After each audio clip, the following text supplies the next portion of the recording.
तर आज मी बेंदूर साजरा करायचं ठरवलंय, पुरणपोळ्या करून आणि बैलाचं चित्र काढून. बघूया दोन्ही एकदम जमते काय. नमस्कार मैत्रिणींनो, कशा आहात? तर हा व्हिडिओ कर्नाटकी बेंद्राचा आहे. आम्ही कर्नाटकी बेंदूर साजरा करतो.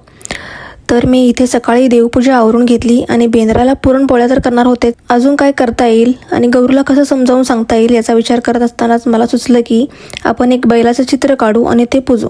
अमेरिकेत राहून एवढं तर करू शकतोच की. यूट्यूबवर शोधून एक चित्र फायनल करून काढायला घेतलं. एवढ्यात आमचं माधव नावाचं वादळ आलं. मी कधी काय करायला घेतले आणि ते माधवला करायचं नाही असं कधी होईल काय? कधीच नाही. मग ते काही पण असू देत. आता पण मी पाठीवर खडूने बैल काढायला घेतलं तर त्याला पण तेच करायचं आहे. आणि शेवटी मग मी कंटाळून चित्र काढायचं बंद केलं. शेवटी हे चित्र काढायला मी बाबांकडे दिले, पण तो बेत माधवनं हाणून पाडला आणि त्यामुळे परत ते चित्र अर्धच राहिलं, अपूर्णच राहिलं. आता दुपारचे 2 वाजलेत आणि पोळ्या करायच्या म्हणजे काय दिवस जातोच की. त्यामुळे एवढे थकले. त्यात अजूनही चित्र पूर्ण झालेलं नाहीच आहे. एक बैल कसाबसा काढला आणि मग त्याच्यावर एक छान झूल काढली आणि देवापुढे पाठी ठेवली. अजून थोडं अपूर्ण वाटतंय, पण काहीतरी करून ते पूर्ण करीन मी. इथे डाळ शिजवून घेतली, बटाटे उकडलेत आणि कटाच्या आमटीसाठी लागणारा मसाला पण तयार आहे.